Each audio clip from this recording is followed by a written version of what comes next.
jina linalozidi wachawi wote. Nimeleta jina linalozidi waganga wote. Nimeleta jina linalozidi majina yote. Bwana Yesu asifiwe. Haleluya, haleluya. Sikiliza nikwambie. Bwana asifiwe. Hili jina linazidi majina yote ulimwenguni. Bwana Yesu asifiwe. Yalikuwepo majina makubwa yaliyotajwa akina Muammar Gaddafi, lakini hayo majina yote yalishaanguka jumla, na majina hayo yalipokwenda mpaka leo hayajainuka tena. Bwana Yesu asifiwe. Yalikuwepo majina mengine akina George Bush, walipoanguka mpaka leo hawajainuka tena. Yalikuwepo majina ya wakuu wa nchi akina Rais Nyerere, tangu walipokwenda mpaka leo hawajainuka tena, nao wanasubiria ufufuo wa Yesu. Bwana Yesu asifiwe. Leo nimewaletea jina linalopita majina yote, jina ambalo likitajwa mapepo yanakemea, jina ambalo likitajwa wachawi wanaokolewa, jina ambalo likitajwa mizimu inavyatamkia, jina ambalo likitajwa waliotasa wanapata watoto, jina ambalo likitajwa walioviziwi wanasikia tena. Bwana Yesu asifiwe. Hili jina ni nzuri jamani. Akina Mwanamarunde walifanya mambo makubwa, lakini hawakuweza kulifikia jina la Yesu. Mwanamarunde alipolala alienda moja kwa moja, hata kaburi lake halijulikani mahali lilipo, lakini jina la Yesu liko hai. Jina la Yesu ni hai.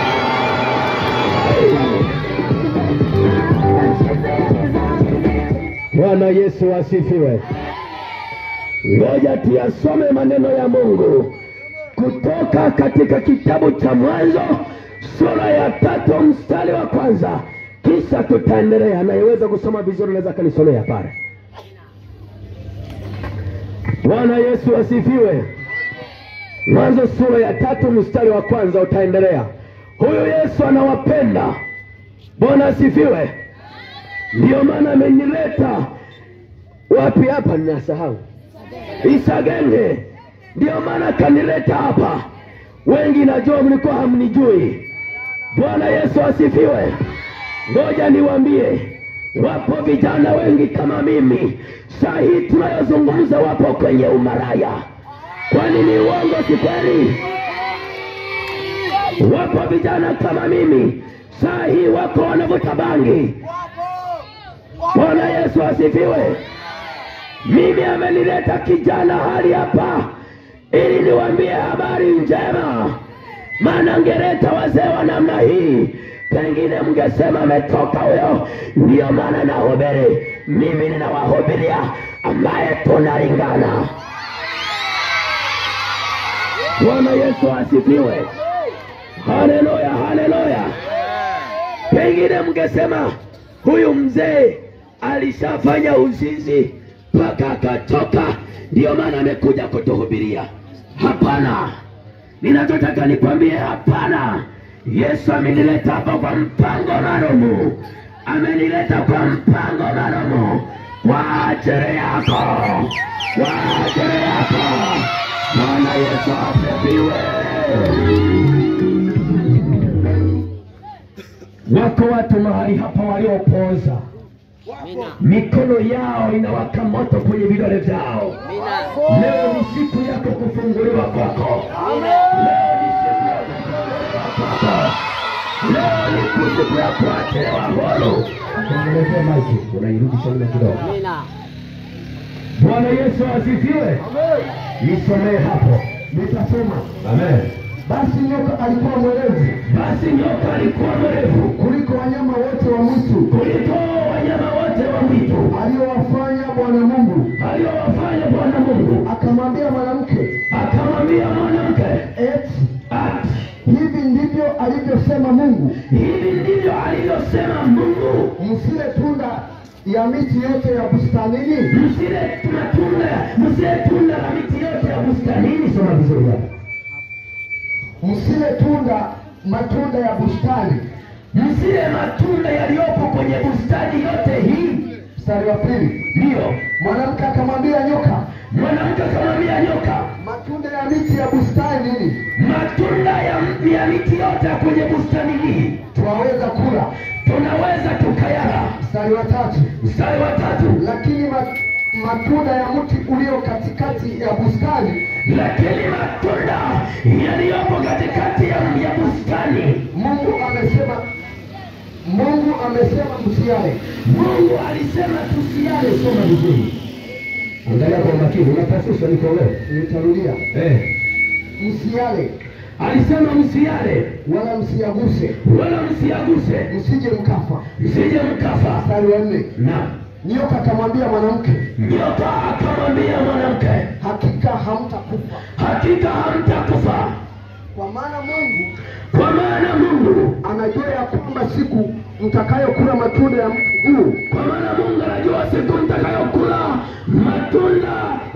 huu, mtafumbuliwa macho, nanyi mtakuwa kama Mungu, mkijua mema na mabaya.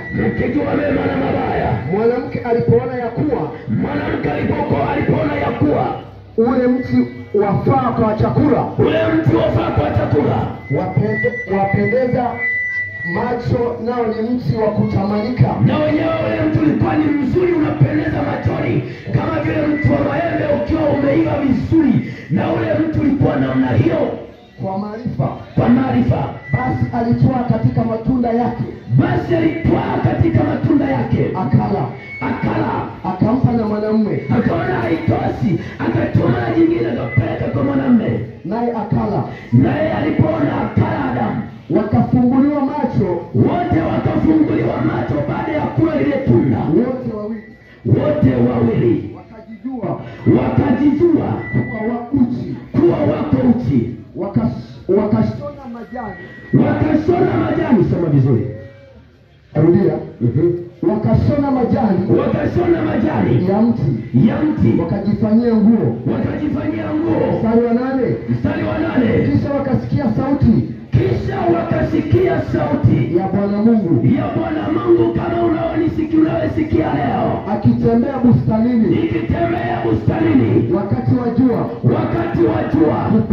kupunga majira ya saa 6 mchana. Adamu na mkewe wakawa wamejificha kati ya miti, kwenye vichaka, wasionekane ya bustanini. Bwana Mungu asiwaone. Mstari wa 9. Bwana Mungu akamwita Adamu, akamwambia, uko wapi? Akasema, nalisikia sauti yako bustanini, nikaogopa kwa kuwa mimi ni uchi. Niko uchi hapo. Bwana Yesu asifiwe. Haleluya. Bwana Yesu asifiwe. Hebu tumshangilie Bwana Yesu.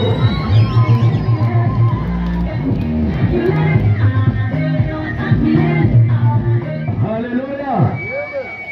Bwana asifiwe. Haleluya. Nisikilize nikwambie, mtu wa wapi? Wa Isagene. Bwana Yesu asifiwe. Bwana amekukumbuka, ndio maana amekuletea injili iliyo hai. Bwana asifiwe. Ninataka nikukumbushe kabla sijaendelea. Nataka nikukumbushe kwamba katika imani zote, imani ni ya kweli, ni ya uhakika. Katika imani zote ulizozisikia, unazozitambua, imani hii ni ya uhakika. Bwana asifiwe. Kabla sijaendelea na habari za Adamu, nataka nikwambie kwa nini imani hii ni ya hakika. Na ndio maana nimekuletea ili uone raha iliyomo, kisha uje tule pamoja. Bwana Yesu asifiwe. Haleluya. Ngoja nikwambie, nayombe naleke kuyomba, nayombe naleke kuyomba. Haleluya. Ngoja nikwambie, imani zote unazoziona wanapapasa kama kipofu akiwa na fimbo namna hii. Hawajui wanakwenda wapi, hawajui wanatoka wapi. Wanachokiamini wao ni imani ya dini. Bwana Yesu asifiwe. Wanachokiamini ni imani ya dini. Hebu sema dini. Sema dini. Sihitaji dini yoyote. Dini zote zina majina. Bwana Yesu asifiwe. Haleluya, haleluya. Mimi sijakuletea dini, nimekuletea jina la Yesu peke yake. Haleluya. Utanielewa tu, hata kama unajifanya ni kiziwi utaelewa tu. Bwana Yesu asifiwe. Ukiziwi utakutoka tu. Amen. Amina. Imani zote zinapapasa. Hii imani naokupa ni imani ya mwanaume wa wanaume, Yesu Kristo wa Nazareti aliye hai. Huyu mwanaume alizaliwa tukaishi naye. Nitawaambia siku nyingine kesho. Bwana sifiwe, namna tulivyoishi naye. Amen. Lakini baada ya kuishi naye, huyu akafa akafufuka, tukaishi naye. Akasema hivi, ninakwenda kuandalia mahali, baada ya kuandalia mahali nitakuja. Sema nitakuja. Kwa hiyo hapa unapoona ninahubiri, Yesu anawaalika wote. Sema Yesu anakualika. Yesu anawaalika wakubwa kwa wadogo, masikini kwa matajiri, vilema kwa wasio vilema, kwa weupe kwa weusi, wanene kwa wembamba, ambao wanacho na ambao hawana. Yesu anawaalika, anasema njooni nyote msumbukao na wenye kulemewa na mizigo, naye atawapumzisha. Bwana Yesu asifiwe. Haleluya. Aliposema ninakwenda kisha nitakuja, amina, hakuna imani yoyote yenye uthibitisho dunia nzima isipokuwa ni imani iliyopo chini ya jina la Yesu. Haleluya. Ndio maana mahali popote tunatamba, wachawi ni mbwa, shenzi, pumbavu, hawajui lolote. Imani ya uhakika. Bwana Yesu asifiwe. Haleluya, haleluya. Siku moja nilikuwa pale Mogwa. Amen. Siku moja nahubiri habari za namna hii.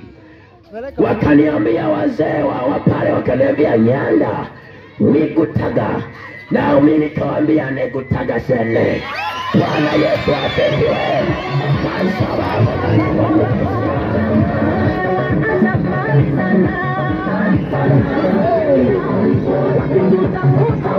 Bwana asifiwe.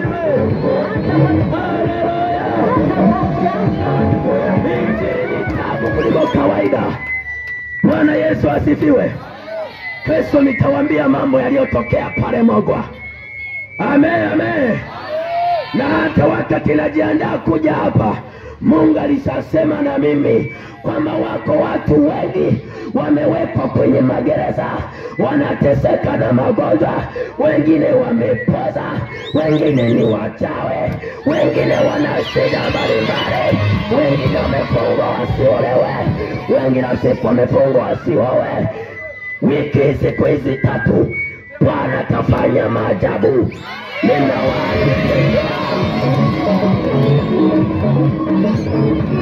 Bwana Yesu asifiwe. Haleluya. Kama na wewe unajiamini, nikutaga sini siso. Bwana asifiwe. Nimeshiba vile vile, usiku na mchana mimi nimeshiba. Haleluya. Ngoja turudi kwa Adamu sasa. Haleluya. Nisiwache na habari za Adamu. Amen.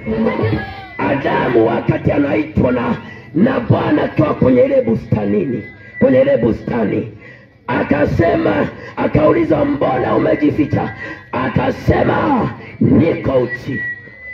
Bwana asifiwe. Ni kwa nini alijiona yuko uchi? Kwa sababu alikuwa na dhambi. Alikuwa amemwasi Mungu.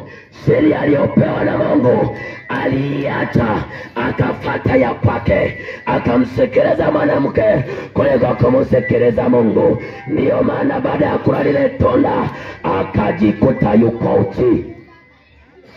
Bwana asifiwe.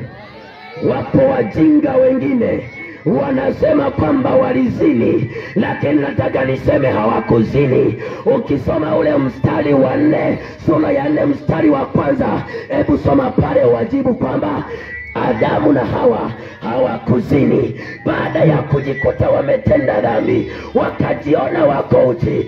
Kila mwanaume alipomwona mwanamke akasema ile ni kitu fulani, akapewa na akili ya kwamba ile ina kazi fulani. Sikiliza nikueleze, kilichowafanya wawe uchi ilikuwa ni dhambi, ikaondoa utukufu ndani mwao.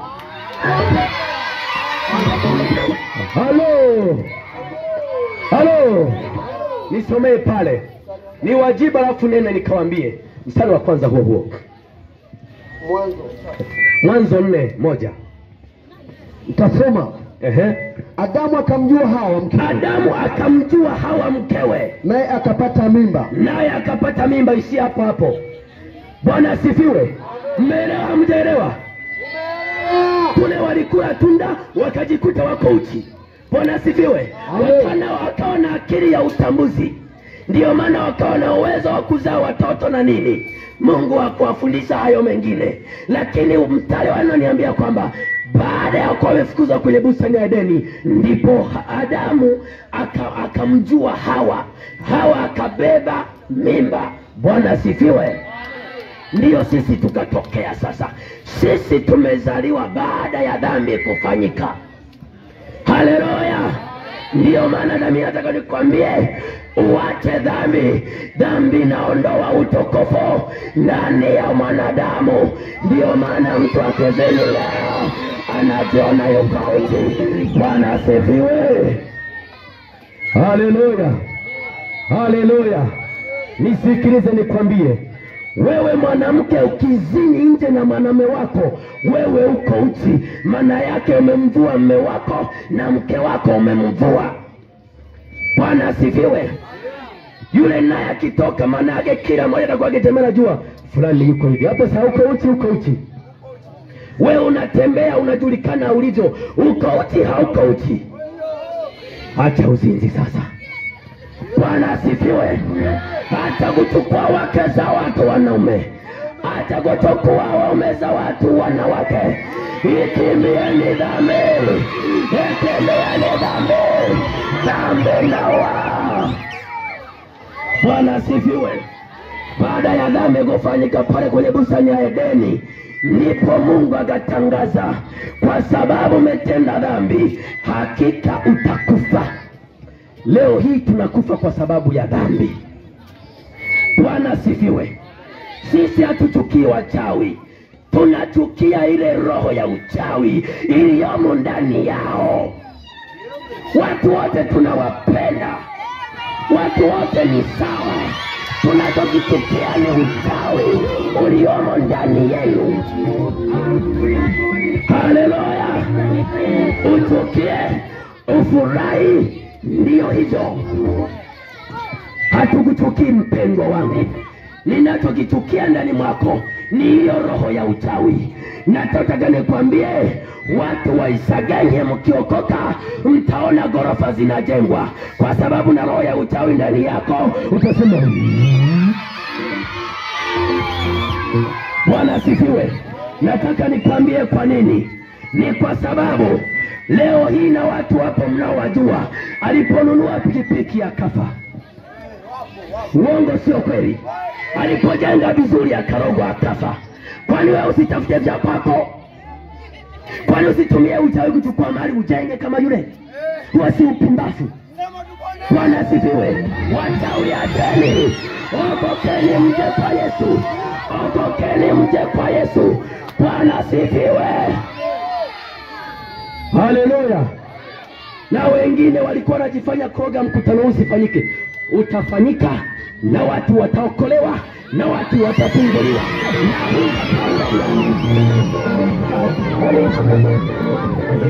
Bwana asifiwe. Nataka nikwambie ni kwamba wewe unayemtumainia alifukuzwa mbinguni. Hebu sema alifukuzwa mbinguni. Wewe ndiye unayemtumainia. Mimi, sema mimi ninayemtumainia ndiye yupo mbinguni, aliyemfukuza bwana wako wewe. Hebu tuamene wachawi. Haleluya. Bwana asifiwe. Ndio maana walokole tunaitwa wachawi, kwa sababu ngoja nikwambie, sisi tunayemtumainia ni aliyemfukuza bwana wa wachawi kwenda chini. Sasa sasa tulie naye ndiye bosi wake. Haleluya.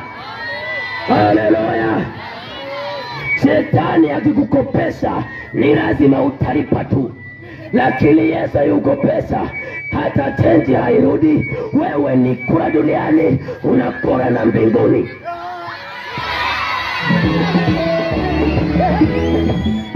Bwana asifiwe. Haleluya, haleluya. Haleluya, haleluya. Watu wa Isageni okokeni. Bwana asifiwe. Ninachotaka niwaambie, baada ya dhambi kufanyika, ndipo Adamu akamjua mke wake. Baada ya kumjua mke wake, ndipo watoto wakapatikana. Wengine wakaona kina Habili na Kaini. Baada ya kuona, ndipo kizazi kikaenda wakamwasi Mungu. Baada ya kumwasi Mungu, kipindi cha Sodoma na Gomora ilikuwa kama kipindi hichi tulichopo sasa hivi. Bwana asifiwe. Watu walikuwa ni wachawi kama wewe. Watu walikuwa ni wazinzi kama wewe. Watu walikuwa wanasagia somo ndogo zao na watoto wao kama wewe. Unavyowaza kumtoa ndagu mtoto wako ili upate mali, kama unavyowaza kutoa ndagu mke wako ili upate mali, ili kwa kama hizo hizo. Leo mtu yuko tayari awe wanawake 30, awe na gari, yuko tayari awe watoto wake hata wawili, ili mnada nuwe peke. Ninachotaka nikwambie ni kwamba vyote tutaviacha hapa. Nini wewe? Mali ulizo nazo taziacha. Wanawake 30 utawacha, wanaume 30 utawacha. Leo upo kwa mwana Masanja, leo upo kwa Masanja mwenyewe, unatembea na mtoto, unatembea na mama yake. Ninachotaka nikwambie, acha dhambi, unachelewa. Bwana asifiwe. Haleluya, haleluya. Nisikilize nikwambie, hii ingekuwa ni ngoma ile ya wanayocheza uchi, wale vijana walioko kule wangekuwa wameshasogea kwa 1000. Hapa ni bure, uponyaji ni bure, lakini vijana wako mbali. Kwa nini? Wamefungwa na nguvu za giza kwenye ufahamu, sio wao.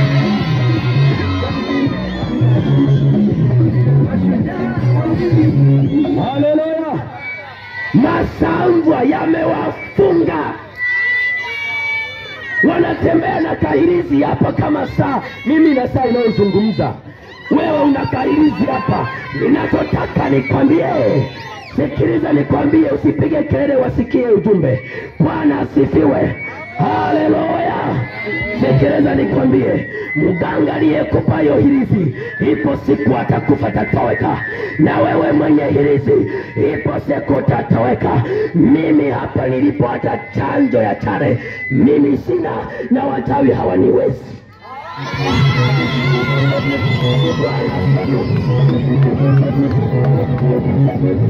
Nataka niwaambie wengine, kila unapoamka unaoga dawa nyeupe. Sikiliza nikwambie, wewe unaosha nyota. Yote nayajua. Bwana asifiwe. Unafikiri mimi sijui? Ninayajua, maana tumechoma ya wengi, na baada ya kuyachoma maisha yao yako vizuri kuliko awali.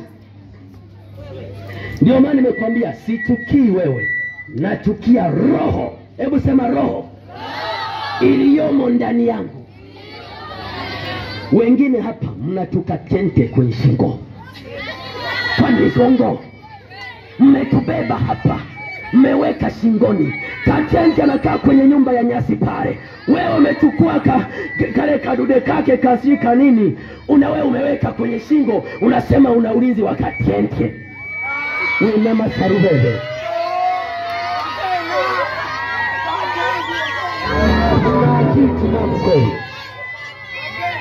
Bwana asifiwe.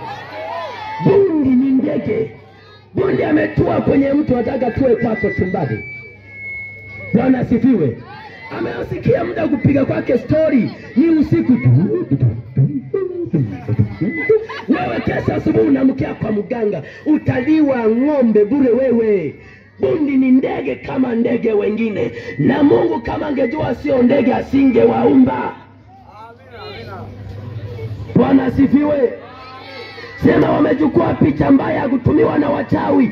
Mimi hata haja apigie hapa juu yangu, apige tu akitoka. Bwana asifiwe. Bundi. Yaani kumbe watu wakubwa alafu wa shamba kuliko kawaida. Yana naogopa bundi. Akakae wapi? Si bundi ni ndege? Au unataka aishi kwako chumbani au? Akatue wapi? Si kwenye mti? Mbona ndege akiamka asubuhi ile? Mbona sema asubuhi pamekucha? Mbona bundi yeye unaogopa? Unataka badishe mliali aongee kama wewe? Bwana asifiwe. Ninataka nikwambie, kimbilia kwa Yesu. Kimbilia kwa Yesu. Hao wengine wanakudanganya bure, wanakula ng'ombe zako bure, wanakula vitu vyako bure. Watu niangalie kwa ubaya huniwezi. Bwana asifiwe. Hiyo ndio jeuri nilionalo. Huniwezi. Wewe kama unaamini, nataka niwaambie hivi, kama umechoka kuishi, ila sikuogopesi. Amina. Leo tupo, kesho tupo, na Jumapili ndio mwisho. Usije ukasema Jumatatu nilienda kujaribisha. Njoo leo na kesho. Unafanya mayajua nini? Bwana asifiwe. Ngoja niwaambie, inzi wanajua kukunaga nyuma hivi, wanajipangusia kwa nyuma hivi miguu, wanatoa kwa nyuma hivi, si ndio? Sasa kuna mwingine anapangusia kwa mbele. Haleluya, haleluya. Wachawi wanaroga kwa namna hii kwa nyuma, sisi tunaenda mbele namna hii. Haleluya, haleluya. Nimekuja, nimejipanga. Yesu amenipanga. Ndio maana nikaja huku Isagenge, maana ninapajua ni jirani yake na Mogwa, na wengine wa Mogwa wako hapa. Peleka taarifa, yuko hapa mwinjilisti Meshaki Taresi.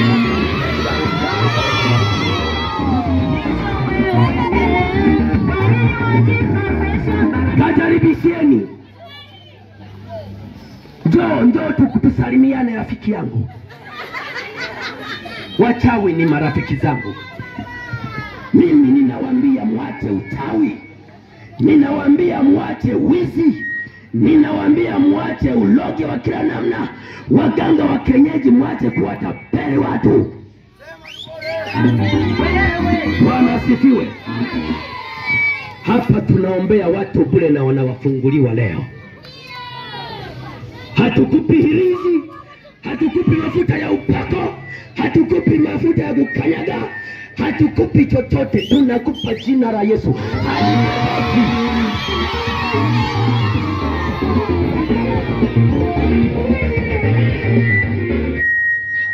Yesu asifiwe. Ningekuwa naogopa, ningesubiria Jumapili siku namaliza mkutano ndo nikawanyambua vizuri. Sasa ninawaambia siku ambazo nipo, yani nipo.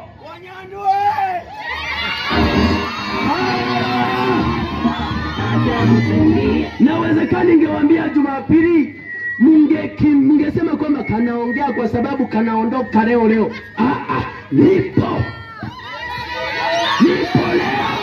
nipo kesho, nipo na kesho kutwa kwa jina la Yesu.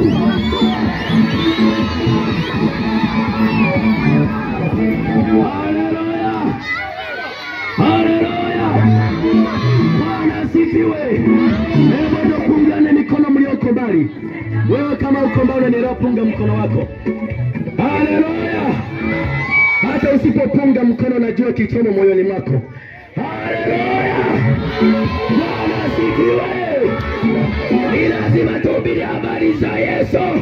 Huyu Yesu anakaribia kuja kutuchukua mahali alipo na sisi tukaishi. Nimekwambia hivi, wewe umtoe mtoto wako, umtoe mwanao, umtoe bibi yako, umtoe mama yako, umtoe mke wako, yani hata umtoe mume wako, utoe kizazi chako, kwamba usizae. Siku moja utaviacha na utakwenda jehanamu ya moto.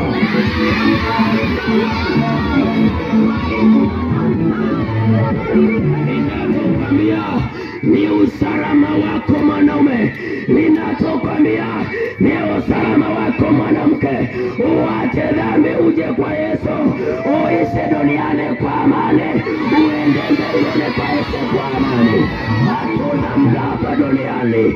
Wewe ni watu wangapi tangu kuzaliwa kwa Adamu? Watu matilionea walikuwepo, walishakwenda. Wewe unahangaika bure. Walikuwepo. Bwana asifiwe. Kwenye historia ya Tabora huwezi kuacha kumtaja Mwana Marunde. Wote walikuwa wanamuogopa kuliko. Leo hii yuko wapi? Bwana asifiwe. Wewe kwenye humta unajivunia mimi wananiogopa ni mchawi. Wenzako wako wapi? Unajivuna bure rafiki yangu. Unanyanyasa watoto watu bure, wasioweza kujitetea, wasioweza kusema kwa jina la Yesu. Bwana asifiwe. Haleluya, haleluya. Ninachokwambia wewe, kazi yako ni kuacha uchawi. Acha uchawi, ni mzigo. Unapokwenda uwe na hirizi. Jamani, hivi hujisikia hata moyoni wewe kwamba una mzigo? Bwana asifiwe. Ukilala huwezi kulala bila kulisemesha. Mimi nalala na koroma. Kwa nini? Ninaye Yesu yumo ndani mwangu. Na wala sishughuliki na wewe. Bwana asifiwe. Sishughuliki na wewe. Wewe kama unakuja, njoo, sijakuzuia. Milango iko wazi. Bwana asifiwe. Hata kama unajua unafisa, najua kupiga loinda, njoo naye. Bwana asifiwe. Njoo naye. Unafikiri hata piki, unajua hii mitindo hata ya mabodaboda wanaotumia kwenye loinda, wanajifunza kwenye ulimwengu wa roho. Bwana asifiwe. Nilishaona nilipokuwa Mogwa, Norinda kabibi akaoni ila kapo kwenye kizi. Alafu mchana kanaona kako akaoni ila usiku kapo kama kabinti. Bwana asifiwe. Haleluya. Haleluya.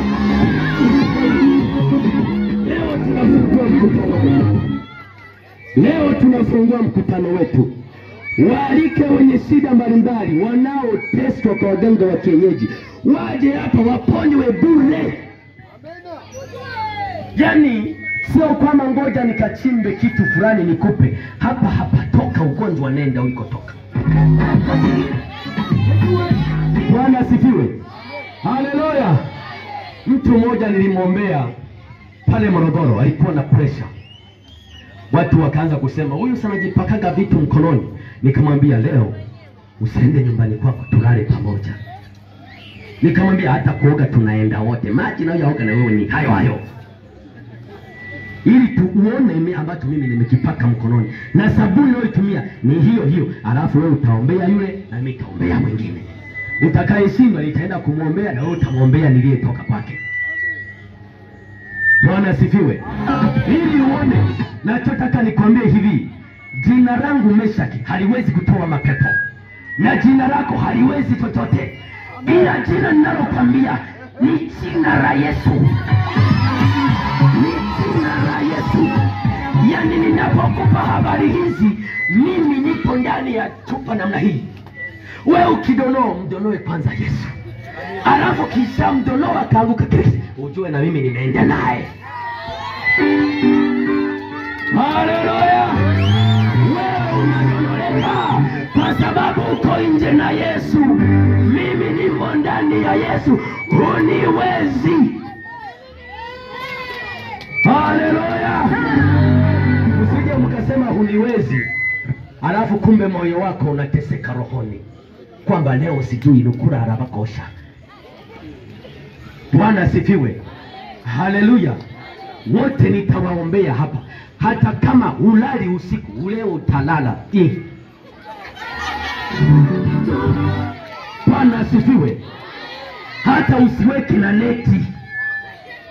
Hata usifunge na mlango. Na fisi hawaingii. Bwana asifiwe. Yaani unakuta mtu amefuga zizi lake la mbuzi, eti anatuma fisi wa kichawi anaenda kuchukua mbuzi. Bwana hawaji kuchukua wa kwangu. Yaani anasubiriwa mbuzi wake tu ndio waje kuchukuliwa kichawi. Usi uonevu. Bwana asifiwe. Katika siku hizi 3 Yesu amekuja kuondoa uonevu. Mlioonewa na nguvu za giza, mlioonewa na wachawi, mlioonewa na waganga wanaokuonewa wenye mamlaka. Hicho ndicho kitu amekuja ukifanya mahali hapa. Mimi sipajui hapa Ishagenge, mimi sipajui na wala hawanijui na mimi msinitue. Ninachojua nimekuja kwa ajili ya habari njema, kuwaweka huru waliofungwa na kutangaza kufunguliwa kwao.